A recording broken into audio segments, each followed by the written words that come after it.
Morning, 21 days. So guys, kukunin si Doxy ngayon, dadalhin po siya sa QC.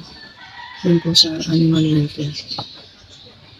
So, si ate po, dadalhin po siya doon. Doon na po siya pagagaling niya.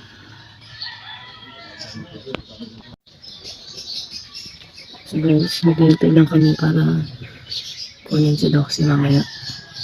Pinalabasin ko muna siya para mag-CR. Then, pakakainin ko na rin siya.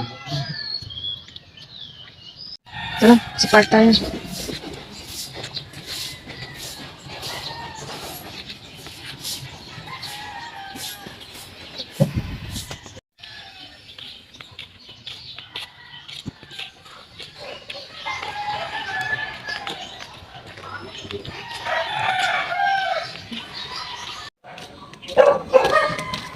So guys, yun na, binalutan ko kasi side by side meron na siyang sugat.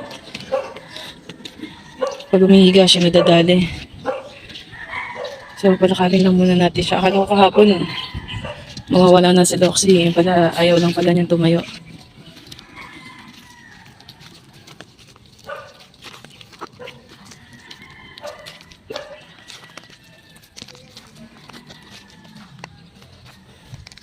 Ang dumi-dumi niya. Naglangib na naman yung mukha niya. Grabe yung pagsusugat niya pagka nadali niya nakalmot o nangat-ngat. Grabe yung effect. So, hayaan naman natin siyang umikot.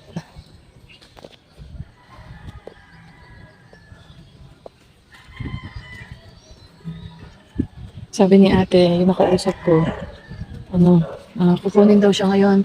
Naghahanap pa siya ng sponsor para sa pamasahe kasi meron na daw siyang 500 pesos para sa pamasahe. Gusto ko sana siyang bigyan kaso lang, ay ginat-ngat to, pasaway oh. Nakakuha ng angat-ngatin. Ang lakas niya oh. Nakikipagtagupar oh. Bitaw, Doxy, bitaw. Ay, ninat, ay, wag, bitaw. Ang lakas niya humigaw. Pasaway oh. Lumakas na si Doxy, siguro nilalagnat lang siya kagabi. Dahil lang siguro nilalagnat siya kagabi kaya siya yung hina. Pero ayun o, magaling na. Sana yung mga sugat niya gumaling na rin. Grabe, nagpapasalamat ako kasi meron tumulong. Meron tutulong. Actually, noong pa dapat si ate, sabi niya sa akin, babalikan niya si Doxy. So, parang nakita niya kasi na inaalagaan ko. Ang hindi niya alam, lalong lumalala si Doxy kung anong nakikita ko ng lahat ng mga sugat niya. Ang pangit kasi, yung kapag nagkamot na siya, yun, napupunit yung mga balat niya. So, kaya lang natin lumabas kasi pag dinala na siya doon, makukulong na siya eh. Bigyan muna natin siya ng kahit konting kalayaan kasi ilang araw din siyang hindi nakalabas dahil nga sunod-sunod yung ulan. Mainit na ngayon. Yung buntot niya, hinugasan ko yun kahapon. Ang itim-itim niya, di ba kung nakita niyo naman yung video ko. Ang itim-itim niya. Tapos ngayon, natanggal ko na yung mga langib niya. Kaso, tinanggal ko din yung benda kasi nilalanggam siya, yung mga sugat niya nilalanggam. Pero buti na lang, hindi siya umiiyak. Siguro nagmanhid na yung katawan niya. Grabe yung langgam, nilinisan ko naman yung cage niya kahapon. Talagang umano pa rin. Nakakamay sila ng dugo. Yung sa ulo niya, lagi niya nakakamot. Kaya nagsusugat ulit. Ilang beses ko nilinisan. Ginagamot ko din kaso pagka nakakamot niya. Yung kamot niya, ang lalim ng sugat. Ayun yung dalawang kalmot na yun. Buti ngayon doon sa kabila, okay na. Yung isa yung nasa side dito, malalim. Yung dito, pagaling na. Hindi ko siya mapaliguan kahapon kasi nilalagyan siya. Yung paa na lang niya ang hinugasan ko at saka buntot. Yung mukha hindi ko masyadong nahugasan. Huwag ka dyan, mahuhulog ka.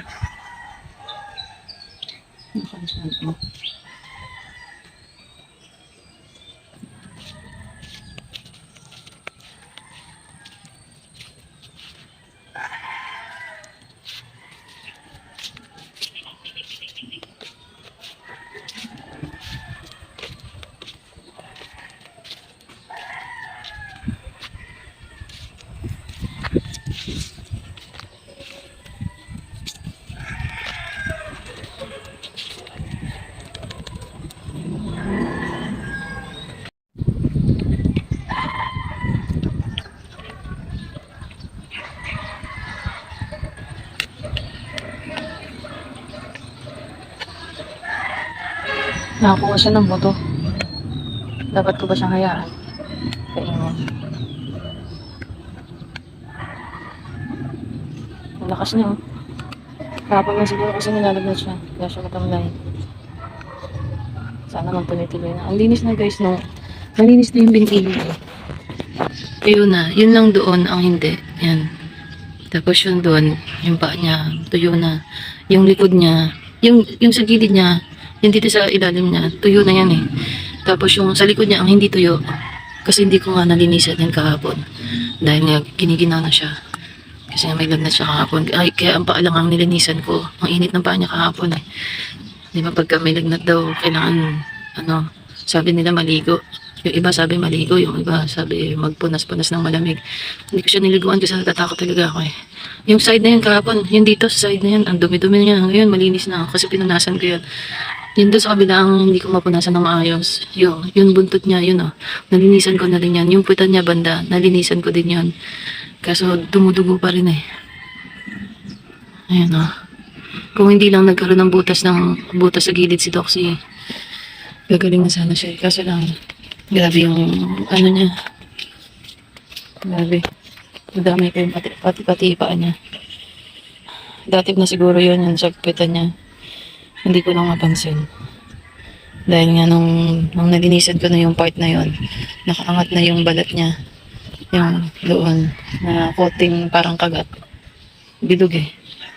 Hanggang sa anong nalinis ko na yun, lumaki na yung sugat niya. Tapos yung paa niya, yun kahapon lang yun eh. Hindi ko alam kung ano nangyari doon. Nalinisan ko yung paa niya, biglang na nalamitin niya. Ay, hindi. Ayan. Tara na, Doxy! Shhh! Ayaw pa niya umuwi. Paliliguan ko ba siya bago siya kunin? I think paliliguan naman siya doon. Yung travel na, dapat painumin ko siya. Kakainin ko na siya. Tapos painumin ng gamot. Then bibigyan ko siya ng luya para hindi siya mahilo. Sabi, sa nabasa ko, kailangan pa ano yun ng luya yung aso kapag magta-travel para hindi. Huwag ka dyan. Para hindi mahilo. Huwag ka na dyan, natubig na dyan oh. Ay, may pagkamatigas ang ulo niya. Oh, ala, hinila ko na, ayaw pa rin. Ah, tara na. Tara na. Huwag ka dyan. Ay. Doon na, doon. O, saan pa pupunta? Uwi na tayo, kakain ka. Shhh. Uwi na tayo.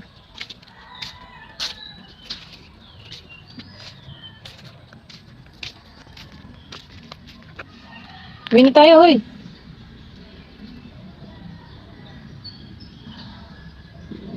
Kung makukuha siya ngayon at magagama siya, magpapasalamat talaga ako ng bonggang-bongga.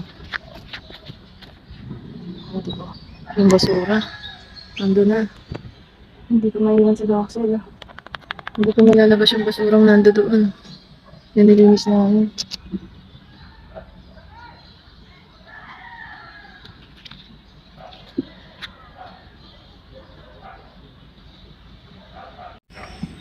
Ayaw talaga niyang tigilan yung buto.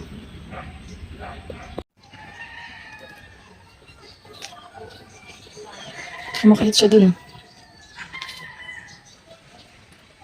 Napagod na siya siguro. Uwi na tayo. Tara na, kakain na tayo. Ayaw niya tumayo. Naalala niya siguro itong posisyon na ito na dito siya tumatambay nung hindi ko pa siya nakukuha.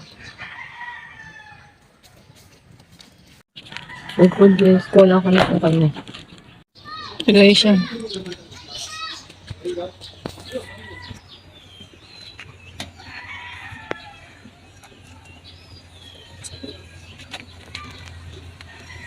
Umuwi na kami kasi napagod na siya doon. Doon na siya tumigil sa stage. Binuhat ko na siya. Ayaw niya na maglakad. Napagod na siguro siya. Then, nagpapyan ako ng pagkain niya para mapainom ko siya ng gamot habang naghihintay kami kay ate. Para pa siguro makuha na responsa para sa pamasahe si ate. Kaya naghahanap pa siya ng cage na Doxy para dalhin siya doon.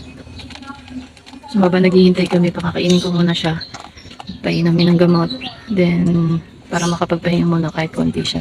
Para para sa biyahe. Kasi malayo. Quezon City daw siya dadalhin sa animal welfare.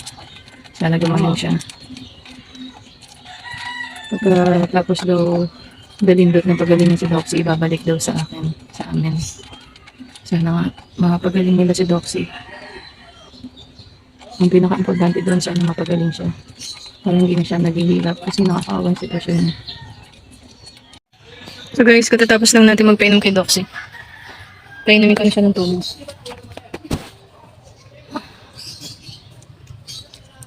Ang hirap kasi magpainom ng gamot tapos nakuha ka ng video kaya hindi ko nakuha ng video. So yung pag-inom na lang ni Doxy ang videoan ko. Guys, nasa loob na po siya. Dadali na siya ng QC. QC po, no? Okay. Sana tumaling na si Doxy.